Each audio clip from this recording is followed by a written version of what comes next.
Information on Levi's classes, you can find more from him during the break time.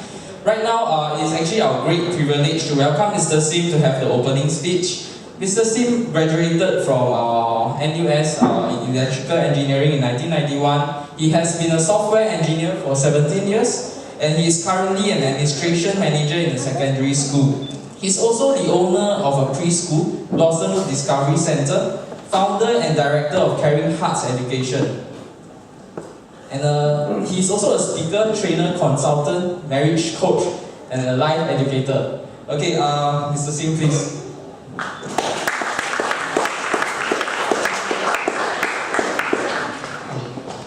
Okay, good afternoon, Mr. Ernest, and ladies and gentlemen.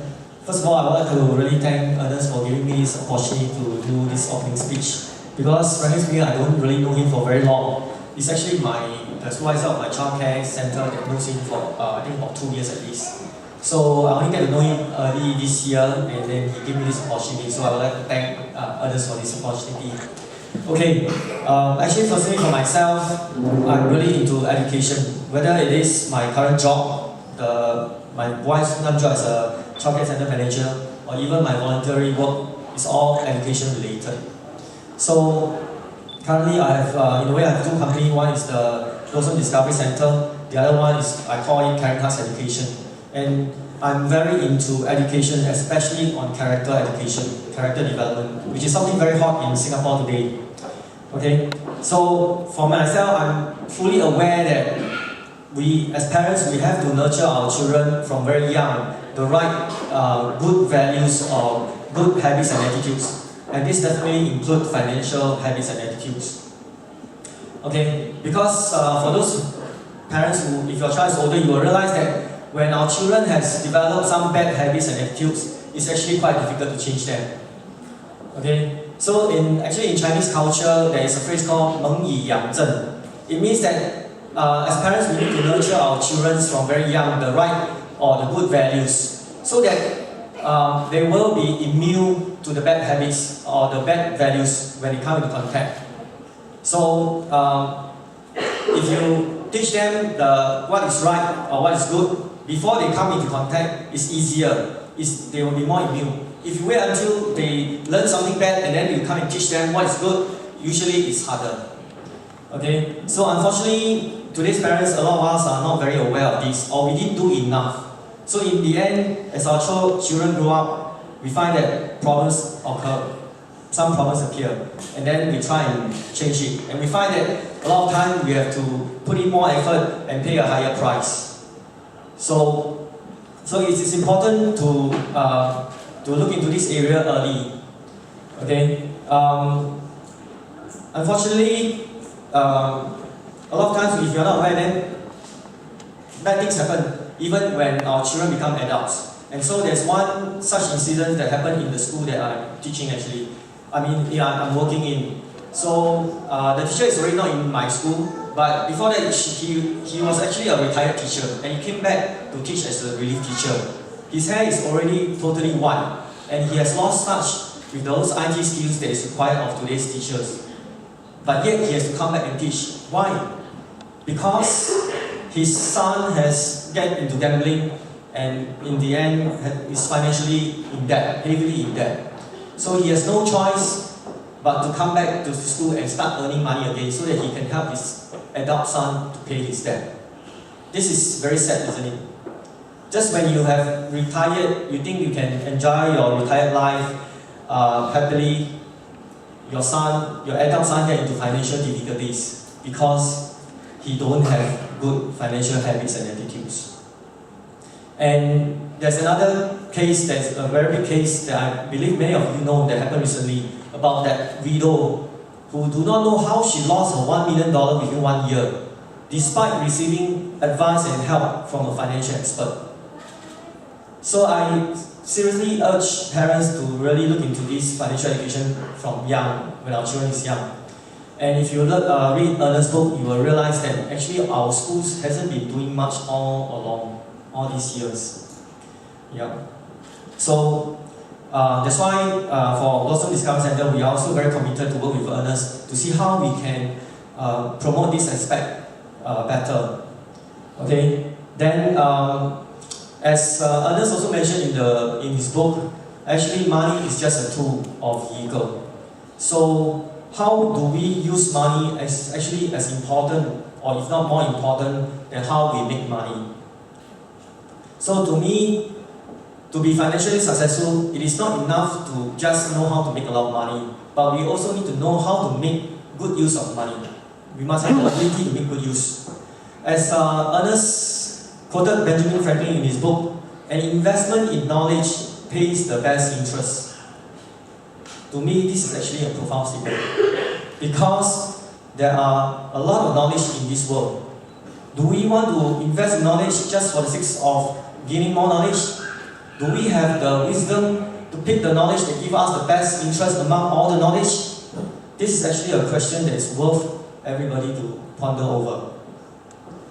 And with that, I would like to end my opening speech, and I would like to congratulate Ernest for writing such an important and much-needed book in today's society, where many people are financial habitudes destitute. Okay, thank you, Ernest. Thanks. Thank you, Mr. Sim. Okay, and now before we invite the publisher for the opening speech, we are going to invite Levius and two of his younger students to actually perform to us a special ukulele performance. So, Mr. Levius, Gaius, and Gabriel, please. Speaker is actually Mr. Poon Kok Hua. He is a publisher with Candid Creation Publishing, where he has spent the last decade helping hundreds of aspiring authors to get their books published and marketed. Kok Hua is a literary agent at heart, nurturing and extracting the potential book out of every aspiring author. He believes that authors can come from all walks of life and are most compelling when they are themselves, writing about a subject that is close to their heart.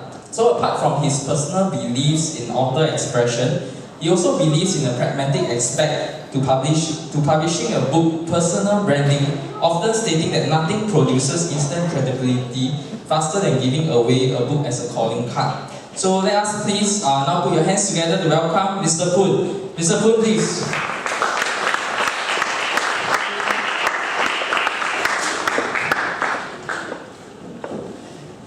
Thank you so much for the kind introduction. I'm not as steady as Mr. Sim. I actually need prepared speech. Is that alright with y'all? Okay, good afternoon, family, fans, and friends. Usually I should get a response at this point of time. Let's try this again. Good afternoon, family, fans, and friends. Good afternoon. Thank you. First and foremost, thank you for taking time this very afternoon, on a Saturday especially, to be here with us at this book launch. It is indeed my honor to be invited by Ernest to give this very speech. And as you know, Ernest is a star for this book launch today, so I shall keep my speech really short. Just bear with me for the next 1 hour. Just kidding. Alright. So this afternoon we gather here to celebrate the launch of the book, Raising Financially Savvy Kids. When preparing this speech last night, I was trying hard to remember the first time I met Ernest. So I started to dig back my chain of emails. And I discovered that actually it was on 29th of October 2010 when a mutual friend actually sent me an email linking me up with Ernest. Alright, that person is Chunjing, I'm sure you know. He's not here today, right? Yeah. But then nothing happened after that. Okay, so it was just me and an email connection, and that was it. I think Ernest was traveling then. And then subsequently, in 10th of February 2012, this same friend, alright, did the same thing again. He sent another email to connect me with Ernest again about his desire to publish a book. And this time we really managed to arrange a meetup, if you recall, a few days after that, and to discuss about his book. And that meeting was really the genesis of what you all are seeing today, this very book that has been published. And as you know, the rest is history. So if you count, it's roughly about 2.5 years from the time I met Ernest until today. Okay? As a sidetrack, by a show of hands, how many of you know that Ernest has been promoted to be a grandfather recently? Okay, the cover of you. Yeah, it's really coincidence and a double happiness for Ernest because he was promoted to a grandfather. And his grandson was born around the same period of time. Okay. So in comparison, while it takes only 10 months from conception for a baby to be born, this book actually takes 2.5 years before it's delivered. Alright.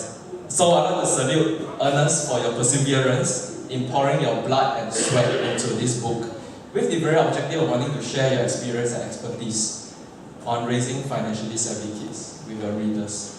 And for someone with only 4 O-level passes and a fail in English, alright, Ernest has definitely debunked the myth that you need to be excellent in English in order to become an author. Let's give Ernest a round of applause.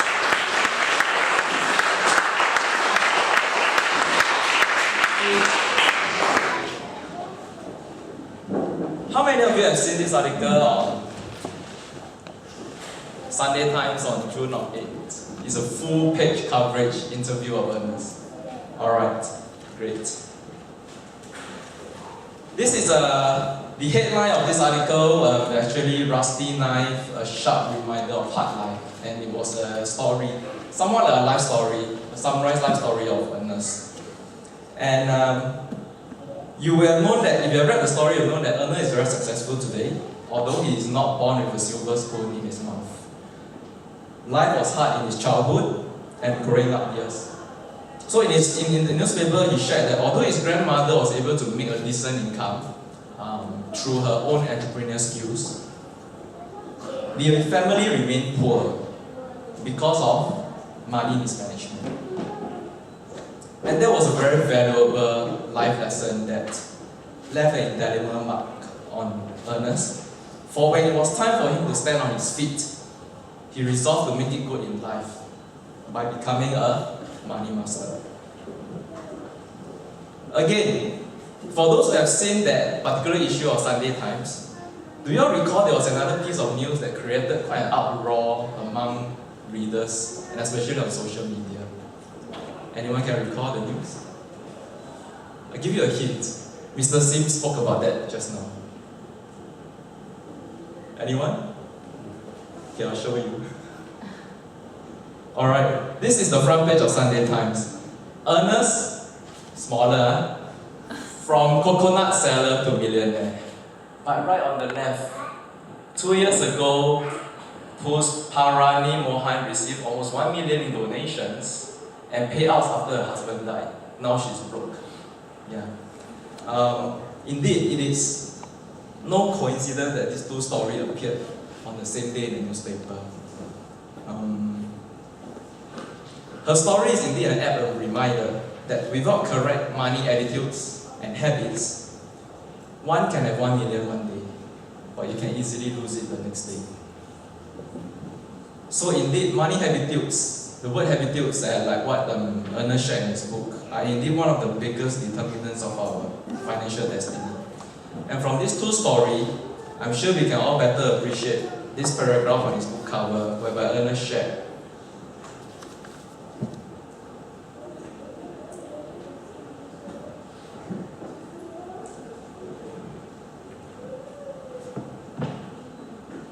money can neither buy happiness nor life, but it can ruin both if we do not manage it well. Control is one way with money. Either you take control or money will control you. I think that's a very profound statement that the two stories in the newspaper illustrates. So Ernest has made it his life mission to empower the next generation financially with practical and easy to use money skills and money habits so that we can all create healthy relationships with money. And this book is especially written for parents and educators. Like what Mr. Sim has said, habits are formed at a very, very young age. And many of them, be it good or bad, go on to accompany you for life. So while many parents spend a lot of time and effort to help their kids inculcate good habits like reading habit, studying habit, or even eating habits or sleeping habits. Okay, one area that parents pay lesser attention is actually money habits. and this is despite the impact of this particular habit on the rest of our life. Hence, when Ernest approached us with his manuscript and asked us to help him publish his book, it is a very easy decision for us to make. So through this book, we hope that parents and educators will gain insights on how money habits are formed from young, and more importantly, how parents and educators, as role models, can play an active role to teach our next generation about the concept of money. So with this, I thank you, and I'd like to wish everyone success in raising financially savvy kids. Thank you. Further introduction today, let us all welcome the author of Raising Financially Savvy Kids, Mr. Ernest Tan. Mr. Ernest, please.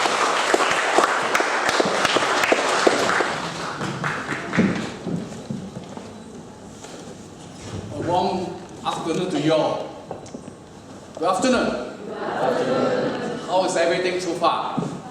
Did the kid performing well? Yes. I'm so glad the kid is so good. Right? Aren't they talented? Yes. Aren't they talented? Yes. I'm so amazed. From music to storytelling. So what do you think when it comes to money? Should they be talented too? It's all what you taught them, right? Children are just little sponge, okay? I see that I prepare my script, my first two speakers say everything I have to say. So I cannot depend on everything there already.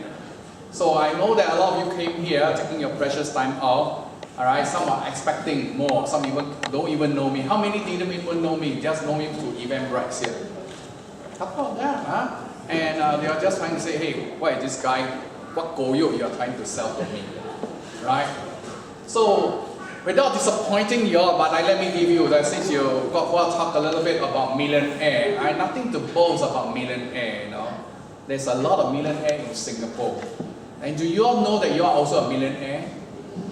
You all don't know?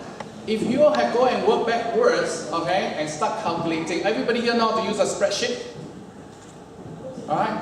Go and say they use a spreadsheet in your lifetime. Even if you are starting earning $2,000 a month, alright, by the time you're 55 or 62, with an average increment of about 5-10%, you should easily $1 million that you pass through your hand. Easily, even it's just as an employee. But the question is, how much do you have it at the end? And we end up, most of us are just like the lady, we don't have strong money skills, alright, that will help you to retain the money that passes through you. Many of us met financial planner. Nothing wrong with financial planners. I'm also a financial planner. I'm also a wealth advisor, a trainer. But most of the time, not everybody comes with a heart. They themselves were not trained. Right? How many of you went to school for at least 10 to 12 years? Most of us did, right? How many times, which are the years that the school actually taught you about money? Oh yeah, young one, yes, they taught you about money. But not during my time. Alright? So no wonder we are struggling. So if you are struggling for money, what will happen? What happened?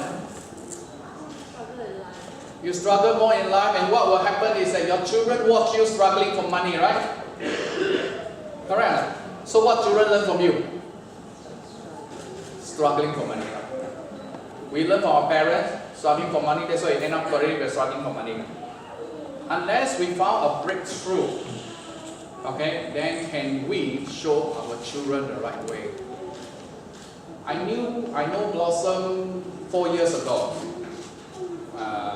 with Siuling, the supervisor, who dared to take a bold step to talk, to approach his manager of the center at that time to say that we got to start doing this money junior game in the school. And I still remember very clearly, the manager said, why should we be the guinea pig? We don't even know who is Ernest Tan. Why should we do this thing? Are you sure that this thing will work?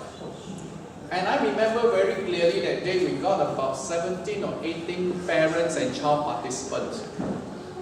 And they turned up, and that day, remember, if you all can forget, remember the greatest flood in Singapore history. That Saturday. Alright? So the principal or the childcare manager at the time there couldn't go for his golf. So he called up and said, can he turn up or not? Supervisor come and ask me, Ernest, is it okay for my manager to turn up or not? I said, sure. He said, but you got to be cautious of what you talk lah, because he doesn't know you. I said, okay lah, I talk normal lah, you know. Just and now my script also tak pakai, so I talk normally lah. So he wasn't in the hall or in the class that we are teaching about the board game called Money Junior. But he was hiding somewhere, or I shouldn't say hiding lah.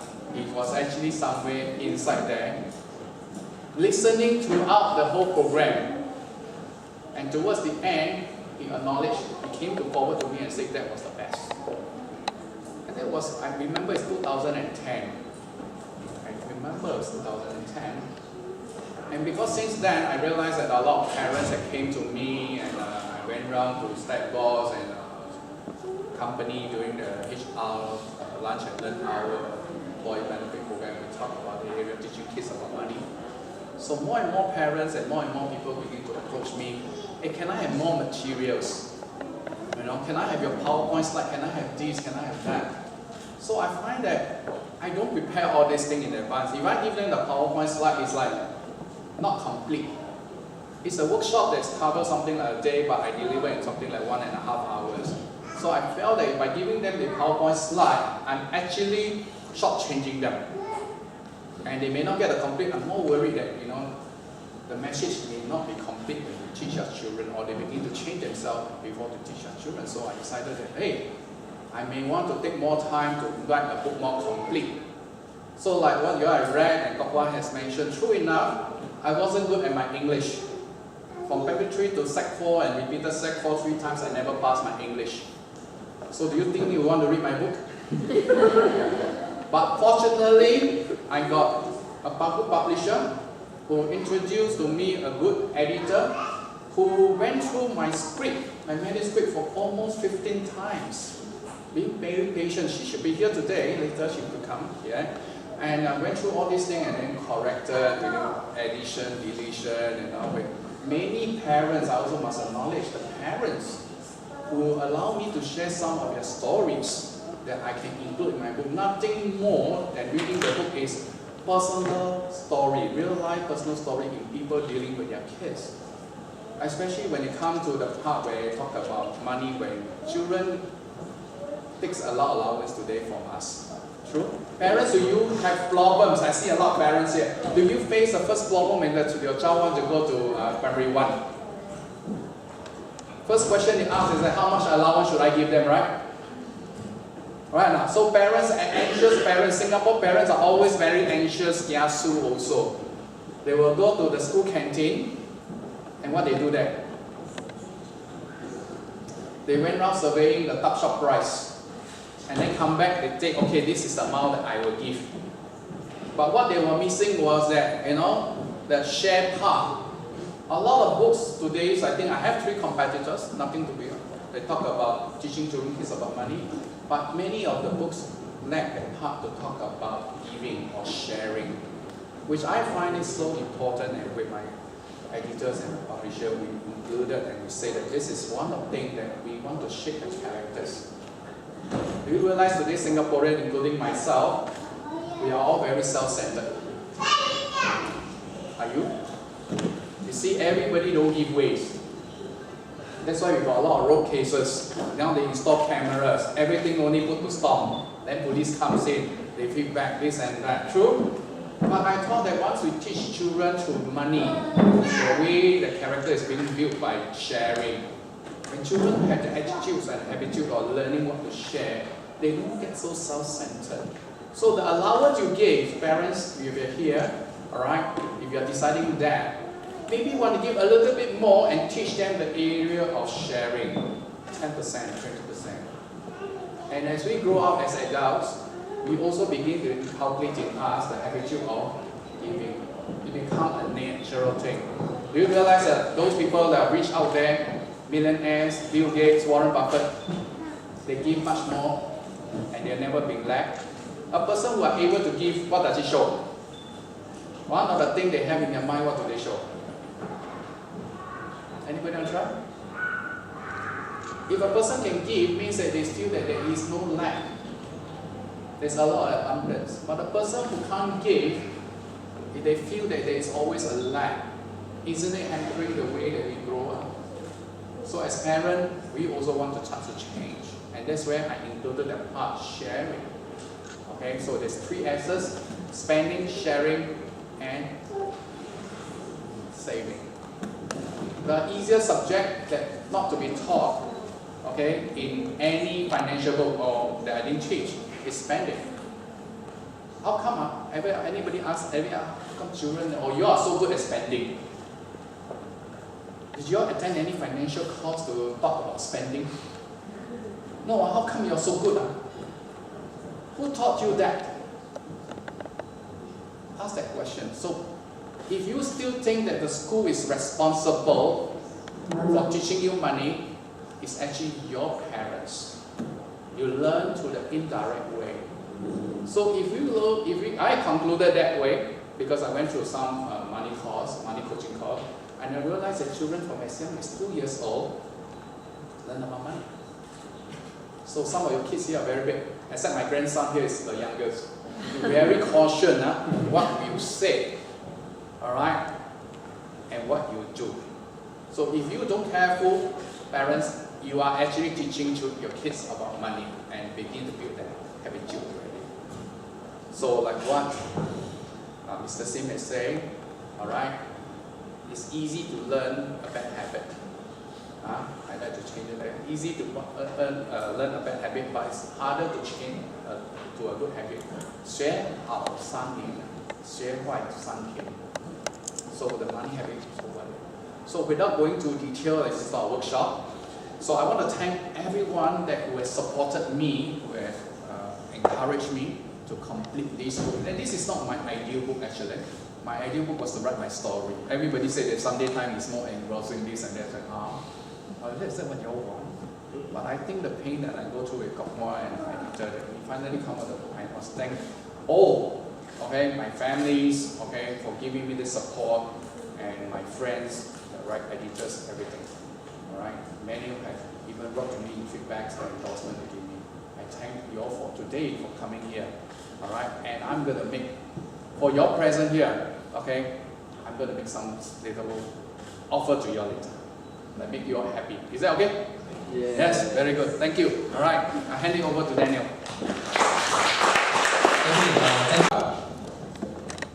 Should I say that?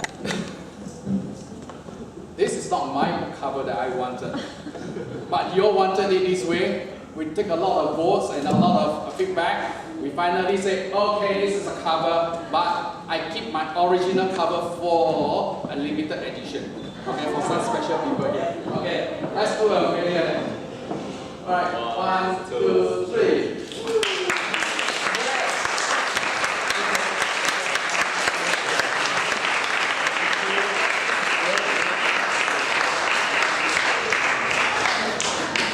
Oh yes, my little wolf. Wow, you are good at everything, huh? Thank you. Alright. Yeah, thank you very much.